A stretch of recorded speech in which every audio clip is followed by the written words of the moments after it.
भीखू नाम का एक गरीब भिखारी था। भीखू भीख मांगते समय भगवान शिव का नाम जपता रहता था। एक दिन जब वो एक मंदिर के पास भीख मांग रहा था, उसने तीर्थयात्रियों के एक समूह को देखा जो शिव जी की पूजा करने आए थे। वे फूल, फल, दूध और अन्य प्रसाद ले जा रहे थे। भिखारी उन्हें देखकर खुद से ही बातें करने लगा।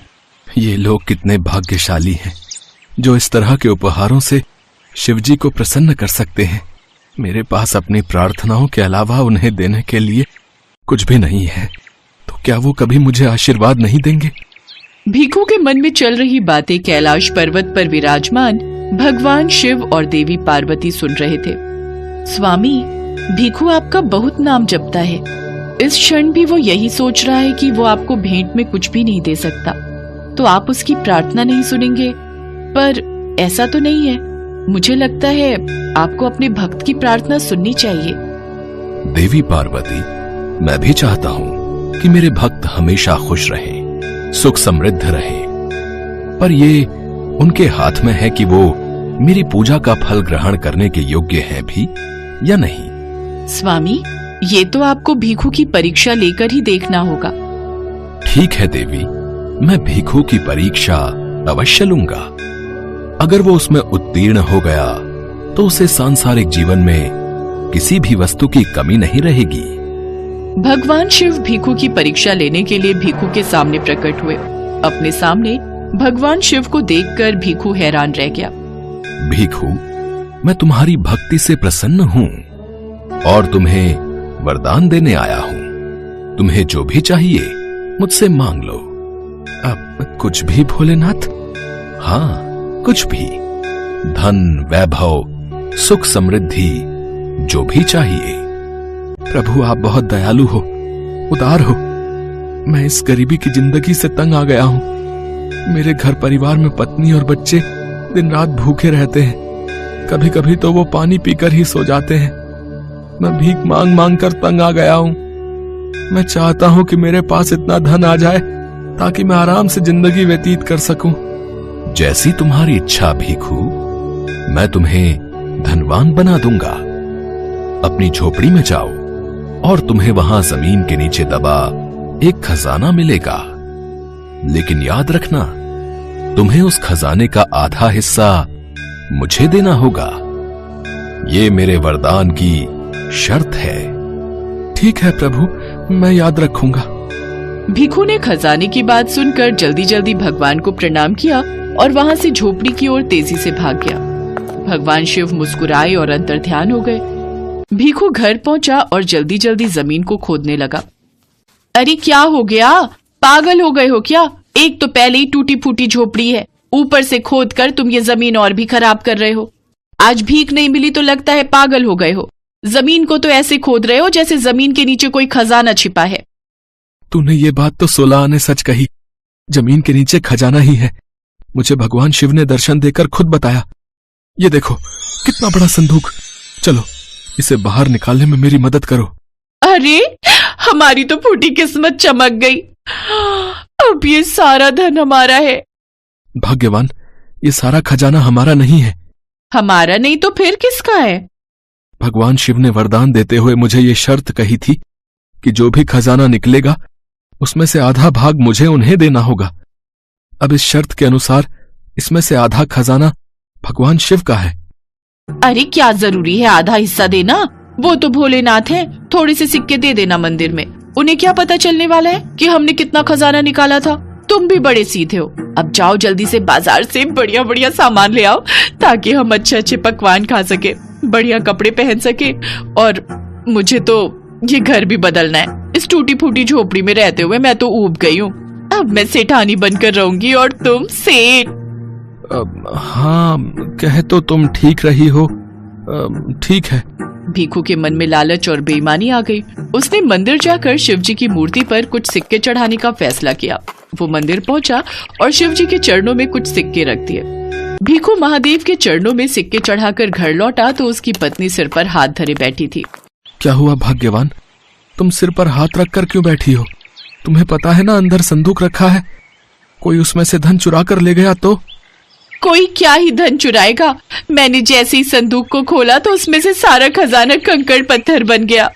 क्या खजाना कंकड़ पत्थर बन गया? हटो तो देखो जरा। भीखू देखता है संदूक में सचमुच खजाने की जगह कंकड़ पत्थर भरे हुए हैं।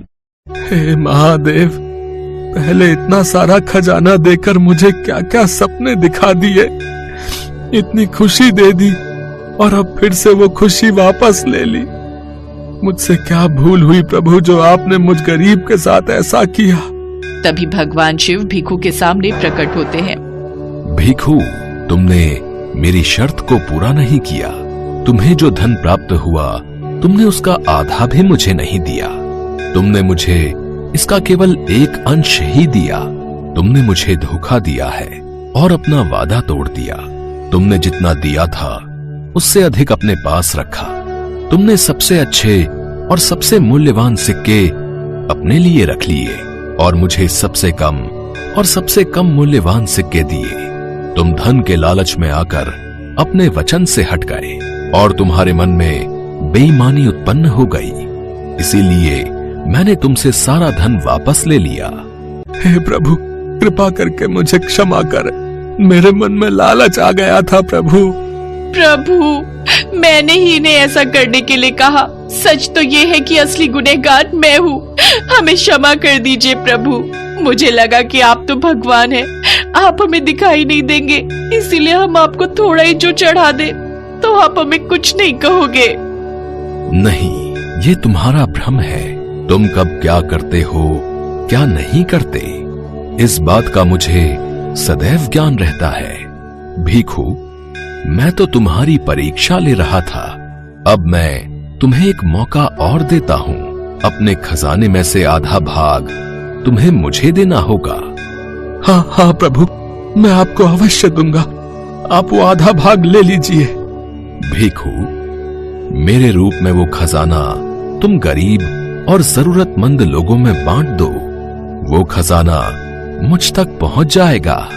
मैं तो सदैव अपने भक्तों के हृदय में वास करता हूं। वही मेरे असली रूप हैं।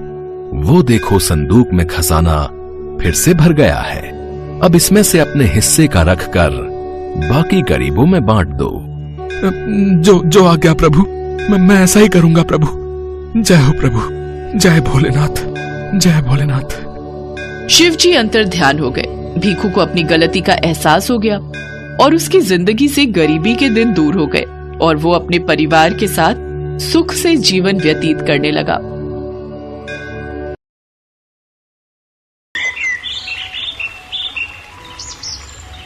ये कहानी है गिरधर नाम के एक सुनार की।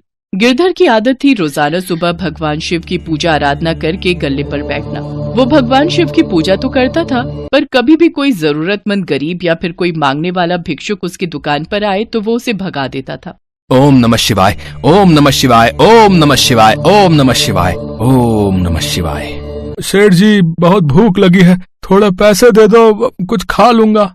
चल चल हट जाए यहाँ से। तो जाना सुबह सुबह दिमाग खराब करने के लिए आ जाते हैं। बस दुकान खोलने की देर है, इन भिखमंगों की लाइन लग जाती है। चल। वो भिखारी वहाँ से खाली हाथ लौट गया। तभी गिरधर का दोस्त आ गया। क्या बात है गिरधर, तू इतना गुस्से में क्यों है? अरे क्या करूं यार, दुकान खोली नहीं कि ये भिखारी मांगने आ जाते हैं। ये बाजार में हर समय भिखारी घूमते रहते हैं। बहुत परेशान किया हुआ यार इन्होंने।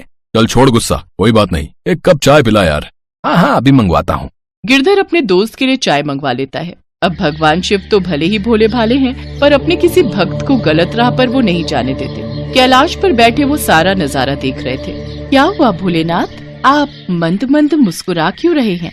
देवी पार्वती, वो देखो मेरा भक्त गिरधर, वो मेरी पूजा बहुत मन से करता है, पर वो ये नहीं जानता कि मेरी असली पूजा तो गरीब और बेसहारा लोगों की सहायता करने से है, क्योंकि धरती के प्रत्येक प्राणी में मेरा वास है। अभी कुछ देर पहले ही उसने एक जरूरतमंद को अपने द्वार से खाली हाथ ही लौटा दिया। प्रभु, फिर तो आपको अपने भक्त को सही मार्ग पर लाना ही होगा। देवी पार्वती, मैं गिरधर के द्वार पर अवश्य जाऊंगा। अब वो तो उसे देखना है कि वो मुझे पहचान पाता है या फिर नहीं। भगवान शिव एक भिखारी का भेष बना लेते हैं और गिरधर के पास पहुंचते हैं। गिरधर उस समय दुकान पर भगवान शिव की पूजा ही कर रहा था। हे महादेव, मैं आपकी रोजाना सच्चे मन से पूजा करता हूँ, हमेशा आपका नाम लेता रहता हूँ, फिर भी आप मुझे दर्शन नहीं देते हो प्रभु। प्रभु, मेरी इच्छा है कि आप मुझे दर्शन दो। मैं आपके दर्शन पाना चाहता हूँ प्रभु। ओम नमः शिवाय, ओम नमः शिवाय, ओम नमः शिवाय। बेटा, आज सुबह से कुछ भी नहीं खाया है, थोड़ी मदद कर दो तो मैं कुछ खा लूंगा। लो, फिर आ गया एक और मांगने के लिए। मैं तो सच में परेशान हो गया हूँ, ठीक से थोड़ी देर पूजा और मंत्र जप भी नहीं कर सकता। ये दुकान खुली नहीं कि मांगने के लिए दुकान के सामने खड़े हो जाते हैं। अरे चलो चलो चलो चलो, जाओ यहाँ से, सुबह सुबह दिमाग मत खराब करो। ओम नमः शिवाय, ओम नमः शिवाय। मुझे तो खाली हाथ लौटा रहे हो बेटा। अगर भगवान शिव स्वयं तुम्हारे द्वार आ गए तो तुम उन्हें खाली हाथ लौटा दोगे? अरे भगवान शिव ऐसे नहीं आते हैं। वो जब आएंगे ना तो मेरी दुकान उनके रूप और तेज से चमकने लगेगी। बहुत सुंदर रूप है उनका, साक्षात महाकाल है वो, महाकाल। हाँ, तुझमें और भगवान शिव में बहुत अंतर है। तू ठहरा एक भिखारी और वो है पूरी सृष्टि को चलाने वाले। भगवान शिव है वो। अगर उनके मुझे दर्शन हो गए तो उनकी मैं खूब सेवा करूंगा। हाँ, अगर मैं ये कहूँ कि मुझ में भी उनका ही वास है बेटा, और इस जगत के प्रत्येक प्राणी में उनका वास है, तो क्या तुम फिर भी मुझे कुछ नहीं दोगे? अरे पागल हो गया है क्या? है? भगवान शिव तुझ जैसे तुच्छ भिखारी के अंदर वास करेंगे? अरे बिल्कुल नहीं। अरे मैं मान ही नहीं सकता। अरे तुझे भीख मांगनी है ना, इसलिए तू ऐसी बड़ी बड़ी बातें कर रहा है। भगवान शिव ऐसे दर्शन नहीं देते। वो क्या भिखारी बनकर मेरे द्वार पर आएंगे? नहीं नहीं, वो तो बहुत सुंदर रूप में मुझे दर्शन देंगे। तू जानता भी है भगवान शिव कैसे दिखाई देते हैं।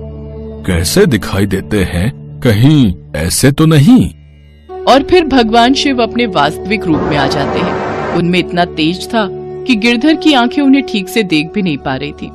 हे महादेव, आप मेरे द्वार पर आए और मैं आपको पहचान भी नहीं पाया।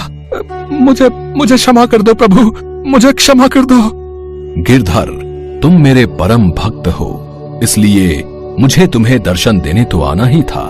पर याद रखना, मैं सभी प्राणियों में वास करता हूँ। मेरा अनंत स्वरूप हर प्राणी में विद्यमान है, इसलिए सभी प्राणियों का आदर करो। भूखों को भोजन खिलाओ, प्यासों को पानी पिलाओ, दान पुण्य करो। पशु पक्षियों और जानवरों को कभी भी कोई कष्ट मत पहुंचाओ। पशु पक्षियों और जानवरों को कभी भी कोई कष्ट मत पहुंचाओ। सदैव दूसरों की भलाई करो, तभी तुम्हें मेरी पूजा का फल प्राप्त होगा। मैंने भिखारी का भेष इसीलिए बनाया था ताकि मैं तुम्हें सही मार्ग दिखा सकूं। मुझे क्षमा कर दो प्रभु, मैं अब ऐसा कभी नहीं करूंगा, कभी नहीं करूंगा। मेरे द्वार से कभी कोई खाली हाथ नहीं लौटेगा। मैं आपको वचन देता हूँ प्रभु। मुझे आपके दर्शन हो गए, मेरा जीवन धन्य हो गया। हे शिव शंकर, आपकी सदा ही जय हो। जय भोलेनाथ। इसके बाद भगवान शिव वहाँ से अंतर्ध्यान हो जाते हैं। उस दिन के बाद गिरधर के द्वार से कभी भी कोई खाली हाथ नहीं लौटा। इस कहानी से हमें यही शिक्षा मिलती है कि हमें अपने सामर्थ्य के अनुसार निर्धन और जरूरतमंद लोगों की मदद अवश्य करनी चाहिए।